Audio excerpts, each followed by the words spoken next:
Hello everyone, it's me हमतन, you are watching HT reacts. क्या हाल चाल है जी आप सबके। Welcome back to the channel. आज हम लेकर आए हैं एक इंटरेस्टिंग सा वीडियो जिसका टाइटल है 5 common things in India and Korea, interesting facts. तो हम क्योंकि पूनम की वीडियोस देखते हैं, पू इन कोरिया, तो एक कोरिया का एंगल भी हमें मिलता है। हम इंडिया की बहुत सारी वीडियोस देखते हैं और पूनम इटसेल्फ भी एक इंडियन हैं, एक्सपेक्ट हैं। तो स्टार्ट करते हैं। पता नहीं उन्हीं के चैनल से है या किसी और चैनल से, वो सरप्राइज़ एलिमेंट है हमारे लिए, हमने देखा नहीं है, जस्ट वीडियो को ऑन किया हुआ है। तो स्टार्ट करते हैं। उससे पहले जो नए हो, पहले से मौजूद हो, पहली दफ़ा आ रहे हो, सब्सक्राइब करो भाई, थोड़ा सा लव जो है हमारे साथ भी शेयर करो। तो आइए स्टार्ट करते हैं। 3 2 1 एंड गो। प्रेम रतन धन पायो, क्रिस को पागल कुत्ते ने काटा। पूनम का ही वीडियो है भाई। आज है मंडे और अभी यहाँ के सुबह के 11 बज चुके हैं और मैंने सोचा कि जॉब जाने से पहले मैं एक छोटा सा सिंपल सा वीडियो बना। जॉब जाने से पहले सुबह के 11 बजे आज का वीडियो बहुत शायद शिफ्ट बाद में होती है। आज ये सोजू की बोतल लटका रखी है मेरे खानों में और ऊपर से मैंने ये मेरा नेम टैग भी पहन रखा है। इसके ऊपर लिखा हुआ है पूनम, कोरियन लेटर्स में। तो जैसे कि आपको पता है मेरे बहुत ही स्ट्रगल्स हैं, अनन्या पांडे से भी बड़े बड़े स्ट्रगल्स हैं। अच्छा। जब मैं किसी से पहली बार मिलती हूँ और मैं उनको मेरा नाम बताती हूँ, नेम प्रोनाउंसिएशन का इशू होता होगा, तो वो हमेशा पूनम सुनते हैं, पूनम कहते हैं क्यों। और मेरे कुछ फ्रेंड्स है जो अभी भी वो सोचते हैं कि मेरा नाम पूनम है, पूनम। और ऑनेस्टली मुझे अच्छा नहीं लगता किसी को करेक्ट करना, कि बोलना कि नहीं आप गलती कर रहे हैं, मेरा नाम पूनम नहीं पूनम है। और अभी ऑलरेडी 2 साल हो चुके हैं, तो मैं उनको किस थोबड़े से बोलूं कि मेरा नाम पूनम नहीं पूनम है। तो इस स्ट्रगल की वजह से तुम 2 साल से मुझे गलत बुला रहे हो। मस्त वाला आइडिया आया और वो ये है कि मैं एक नेम टैग बनाऊं जो कि मैं मेरे गले में लटका सकूं। और जब भी मैं किसी से पहली बार मिलने जाती हूँ तो मैं ये नेकलेस पहन के जाती हूँ, और जब भी वो मेरा नाम पूछते हैं तो मैं बोलती हूँ पूनम, यहाँ पे लिखा हुआ है पूनम। तो उनको गलती नहीं होती। और एक और इम्पोर्टेंट गुड न्यूज वो ये है कि भाई और बहनों, देवी और सज्जनों, लौंडे और लौंडियों, मेरे थोबड़े पर एक और पिंपल आ चुका है जो कि है ये वाला, और इसका नाम मैंने रखा है कमलेश। एक जोरदार ताली कमलेश के लिए। एनीवे, जो आज का वीडियो है वो बहुत इंटरेस्टिंग वीडियो होने वाला है, क्योंकि मैं आपको बताने वाली हूँ कुछ common things between India and Korea. आपको पता है कि जो कोरियन लोग हैं और जो इंडियन लोग हैं उनका खून का रिश्ता है। सो बेसिकली यहाँ कोरिया में एक बहुत ही पुरानी किताब है और उस किताब के अंदर बहुत सारी कहानी लिखी हुई गई है कोरियन राजा रानी के बारे में। और उन कहानियों में से एक कहानी है एक इंडियन प्रिंसेस के बारे में और एक कोरियन राजा के बारे में। सो ये कहानी है एक इंडियन प्रिंसेस के बारे में जिसका नाम है प्रिंसेस सूर्यरत्ना, जो कि 2000 साल पहले इंडिया से अयुता से एक बोट लेके कोरिया में आई थी। और जब प्रिंसेस सूर्यरत्ना कोरिया में आई, उनकी मुलाकात हुई एक कोरियन राजा से जिसका नाम था किम सूरो, और उनके साथ प्यार हो गया और उन्होंने शादी कर ली। तो अभी आप सोच रहे होंगे कि ये प्रिंसेस इंडिया से इतनी दूर से कोरिया तक गई शादी करने के लिए, वो आए। सो हुआ ये कि प्रिंसेस सूर्यरत्ना के मम्मी पापा के सपने में भगवान आए और भगवान ने उनको बोला कि तुम अपनी बेटी को कोरिया में भेजो और वहाँ पे कोरियन राजा के साथ शादी करवाओ। और क्योंकि प्रिंसेस सूर्यरत्ना के मम्मी पापा बहुत ही रिलीजियस थे, वो भगवान को बहुत, तो उन्होंने अपनी बेटी, तो उसकी वजह से उन्होंने अपनी बेटी को कोरिया में, सही है यार। तो आप इमेजिन करिए गाइस कि कितने ओपन माइंडेड और कूल प्रिंसेस सूर्यरत्ना के मम्मी पापा थे कि उन्होंने सोचा कि चलो अपनी 2000 साल पहले कुर्बान के कोरिया में भेज देते हैं और उसको वहाँ पे शादी करवा देते हैं। तो अभी आप सोच रहे होंगे कि कैसे प्रिंसेस सूर्यरत्ना ने कोरियन किंग को पटाया।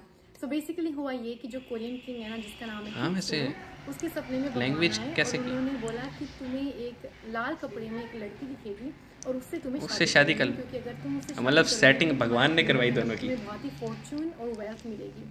तो जब उन्होंने प्रिंसेस सूर्यरत्ना को देखा तो वो एक लाल कपड़े में, साड़ी टाइप में कपड़ा था वो पहन रखी थी, तो उन्होंने सोचा कि अरे ये वही लड़की है जिसने भगवान ने मुझे बोला था शादी करने के लिए। सो बेसिकली भगवान की कृपा से उनकी शादी हो गई। और जब उनकी शादी हुई थी तो प्रिंसेस सूर्यरत्ना सिर्फ 16 साल की थी। सो शी वाज 16 साल की एंड शी बिकेम क्वीन हो हांग ओ।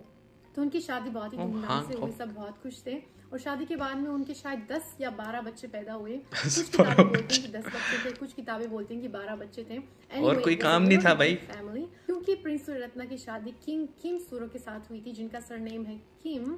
ये माना जाता है कि जो भी कोरियन लोग हैं जिनका सरनेम है किम, वो इंडियन प्रिंसेस से रिलेटेड हैं। सो फॉर एग्जांपल किम तेयोन, उनका सरनेम है किम, सो प्रोबेबली उनके खून के अंदर इंडियन खून दौड़ रहा है, सो वी आर रिलेटेड। और एक्चुअली जो किम सरनेम है वो क्या कहानी सुनाई है भाई, सरनेम है यहाँ पे कोरिया में, और यहाँ पे है 6 मिलियन। हाँ, मैंने काफी सारे नेम्स देखे हैं। तो अगर ये लेजेंड ट्रू है, if this legend is true, probably the 6 million Koreans are related to India.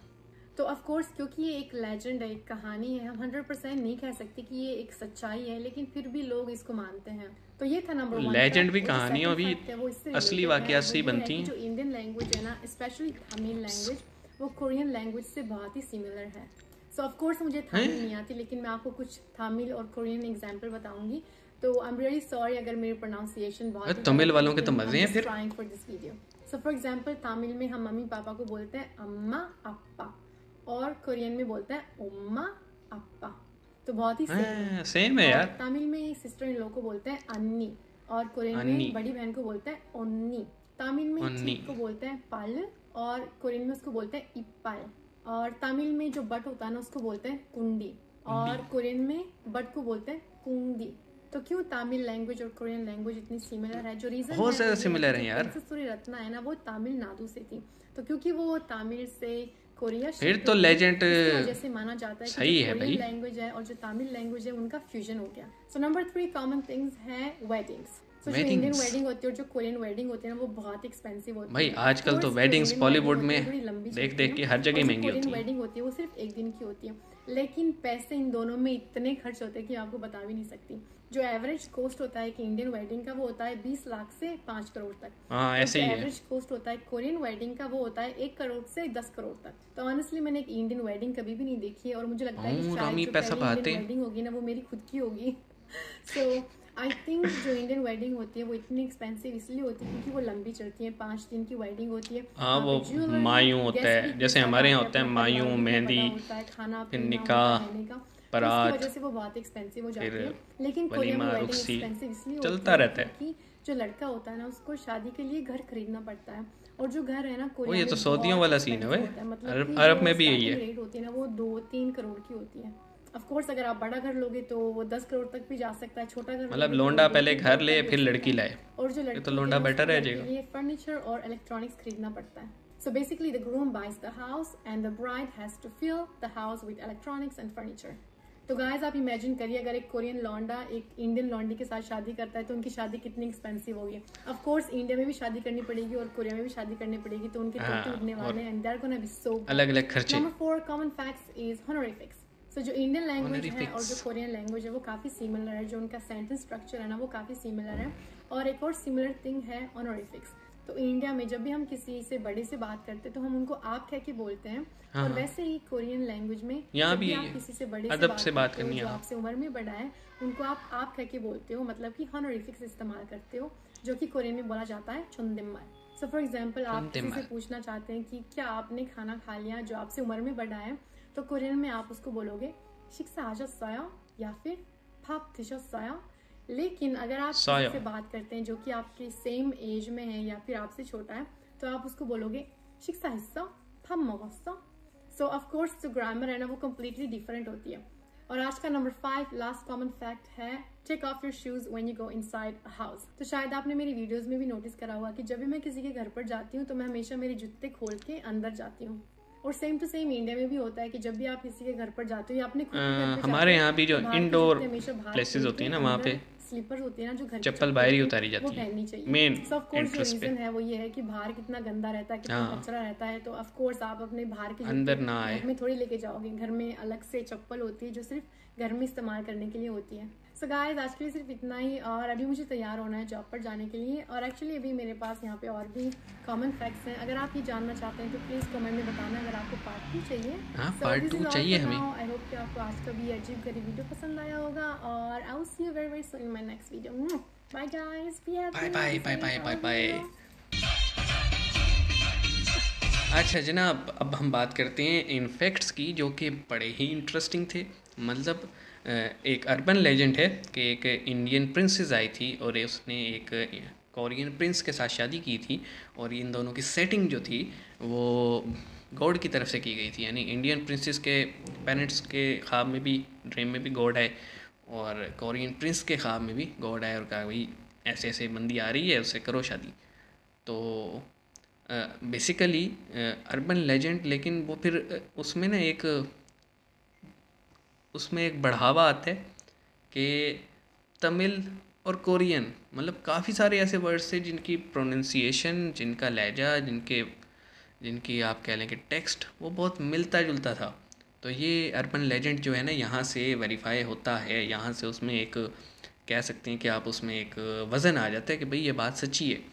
उस फिर अगर बात सच्ची है तो भाई 6 मिलियन, यानी जितने लोग जिनके साथ किम है लगा हुआ, वो तो फिर इंडियन साइड से लगते हैं, यानी 6 मिलियन कोरियंस जो हैं वो इंडियन ओरिजिन रखते हैं।